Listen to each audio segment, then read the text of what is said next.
अब हम जमीन जो करेंगे जब हमारे गाँव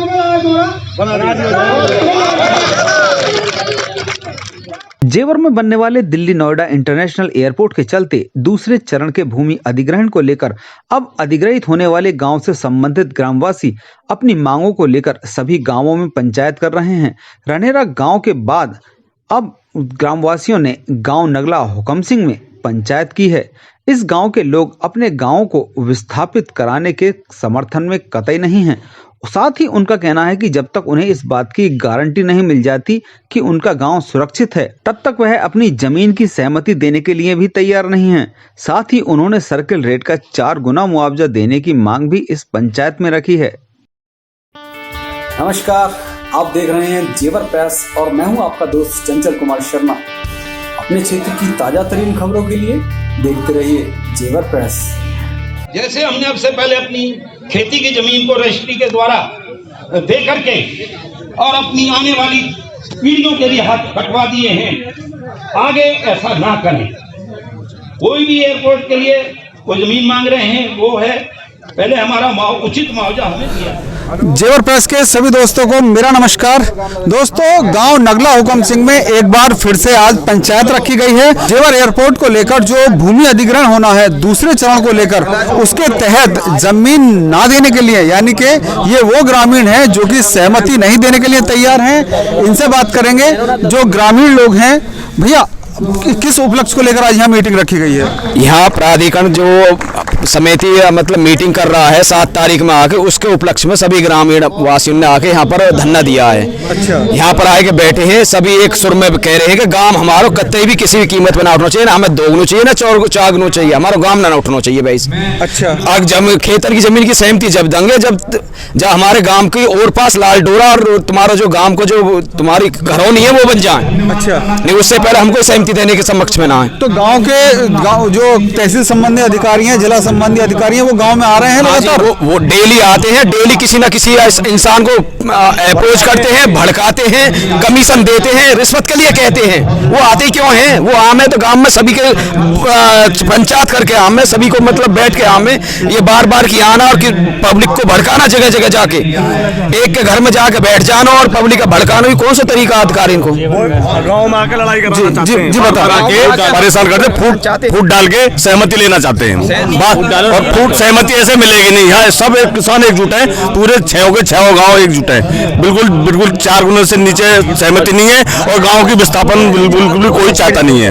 और अब की बार आएंगे तो वो अपने आप खुद भुगतेंगे। जी बताएं। जब सड़क खराब थी, ना हॉस्पिटल था, यहाँ ना स्कूल था पढ़ने लिए, हमारे बुजुर्ग बड़े बूढ़े कोई एम्बुलेंस जाता था, कोई इलाज के लिए दिल्ली जाता था। जब कहाँ था प्रशासन? अब अच्छे दिन आए, विकास हुआ है कि जी अब यहाँ से उठो। अगर हम यहाँ से उठ जाएंगे तो हमारा विकास कहाँ हुआ? 200 साल बाद तो अब हमारा विकास हो रहा है। और कहीं जाके बसाएंगे फिर 200 साल बाद हमारा विकास होगा। हमारी जमीन ले रहे हैं और फिर ये सबसे बड़ा धोखा तो ये है कि ना तो हम लोगों ने ग्रामीण क्षेत्र में कर रखे, ना शहरीकरण में कर रखे। हमारे खेत जो है ग्रामीण क्षेत्र में, गाँव शहरीकरण में। अगर आप 1 रुपए की माचिस खरीदने चाहते हो तो उसका भी MRP फिक्स है, उससे नीचे नहीं खरीद सकते। प्रशासन हमसे मोल भाव कर रहा है, 5 लाख ले लो, 10 लाख ले लो, हम अपनी जमीन कैसे दे देंगे? तो किसी हालत में हम गाँव का विस्थापन नहीं होने देंगे। ठीक है, आपको खेत की जमीन लेनी है, पहले ये निश्चित करें कि आप ग्रामीण क्षेत्र में हो या शहरीकरण में हो। अगर ग्रामीण क्षेत्र में उसका 4 गुना फिक्स करें और लिखित में दें कि आपकी जमीन का रेट इतना है, आपके खाते में इतना पैसा आएगा। क्योंकि किसान है, किसान के पास अगर कोई रोजगार नहीं है, कुछ नहीं है, अपना पशुपालन करके या कुछ ना कुछ अपने बच्चों को पढ़ा लेता है। अगर हमारे पास ना खेत रहेगा ना पशुपालन रहेगा तो हम अपने बच्चों को आने वाले कैसे पढ़ाएंगे?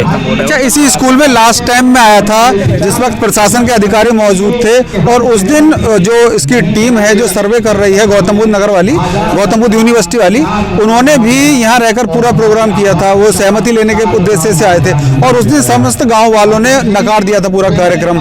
तो उस समय के बाद में और कल तक, आज तक क्या अधिकारी गांव में आ रहे हैं, संपर्क कर रहे हैं लोग? डेली लगातार आ रहे हैं, कुछ डेली आ रहे हैं।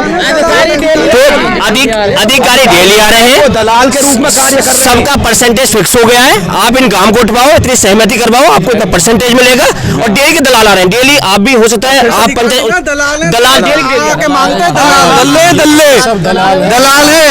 यहाँ के लोगों को भड़काना क्या मतलब है इनका अधिकारियों का? मतलब वो आपके गांव वालों के पास आ रहे हैं? बिल्कुल आते हैं। तो जिन लोगों के पास आ रहे हैं वो लोग आपके साथ नहीं है? फिर सभी के सब यही बैठी जो हमारे साथ वो हमें बताते हैं, रोज भगाते हैं, रोज मना करते हैं, रोज डेली आके बैठ जाते हैं। क्या मतलब है इनका? आदमी वो है जो गांव का कोई आदमी नहीं है, उनका आधार कार्ड यहाँ का नहीं है, कहीं बाहर रहते हैं, सिर्फ 2-4 दिन के लिए गांव में आ जाते हैं। कोई नहीं है, गांव में यूनिटी है पूरी, कोई भी तैयार नहीं है गांव के विस्थापन के लिए। कोई भी आदमी तैयार नहीं है कि गांव का विस्थापन होगा। अब से पहले लोग बागों की ये थी, इससे पहले जो अधिकारी आए थे कि भाई उन्होंने यही बोला था कि आपका गांव एडीएमएलए बलराम सिंह जी ये बोल के गए थे कि आपका 99.9 गांव बच गया है, आप कृषि की जमीन दे दो। तो गांव वालों ने बोला था कि ठीक है, अगर हमारे गांव का विस्थापन नहीं हो रहा है तो हम अपनी कृषि की जमीन दे देंगे, बशर्ते हमें उचित मुआवजा मिले तो। अब वो मुआवजे पे भी कम कर रहे हैं, जो 23 का 2 या 3 साल पहले मिला है उसी को यहाँ पे दे रहे हैं। 4 गुने के बगैर यहाँ कोई भी किसान अपना सहमति खेती की देगा, गांव का तो मतलब ही नहीं है। अगर गांव विस्थापित होता है तो उसकी भी सहमति नहीं देगा। तो दोस्तों ये गांव नगला हुकम सिंह है और इस गांव वालों का ये कहना है कि पूरे गांव में यूनिटी है। इन लोगों का जो गांव है वो जेवर एयरपोर्ट की सीमा से बच रहा है, तो ये लोग चाहते हैं कि हमारा गांव एक्वायर ना हो। इसके अलावा यदि प्रशासन इन्हें पूरी तरह से संतुष्ट करता है कि इनका गांव बच जाएगा, तब ये लोग अपने गांव की जो जमीन है, मतलब जो खेतों की जमीन है, उसको देने के लिए सहमति देंगे। उसमें भी इन लोगों की मांग है कि जो हमारा गांव है वो ग्रामीण क्षेत्र में है, तो अब जो जमीन हमारी जानी है उसका ग्रामीण क्षेत्र के हिसाब से हमें 4 गुना मुआवजा मिलना चाहिए। पहले जो मुआवजा मिला था पहले चरण में, उस हिसाब से हमें डबल मुआवजा मिलना चाहिए, क्योंकि पहले 2 गुना मुआवजा मिला था। अब ये लोग चाहते हैं कि 4 गुना मुआवजा मिले। तो इसी बात को लेकर ये लोग आज यहाँ पंचायत कर रहे हैं, गांव-गांव में पंचायत करेंगे। इनका कहना है कि हम इस जो प्रशासन की शर्तें हैं, जब तक प्रशासन हमारी शर्तें नहीं मान लेता तब तक हम असहमत नहीं होंगे। हालांकि प्रशासन के अधिकारी अपनी ओर से गांव वालों को रिझाने और सहमति लेने के लिए बार बार ग्रामवासियों से मुलाकात कर रहे हैं, लेकिन गांव वालों का कहना है कि पूरा गांव एकजुट है और जब तक उनकी मांगें पूरी नहीं हो जाती तब तक वह किसी भी प्रशासनिक अधिकारी से बात करने अथवा किसी भी प्रकार की सहमति देने के लिए तैयार नहीं है। नीतीश छौकर के साथ चंचल कुमार शर्मा, जेवर प्रेस के लिए।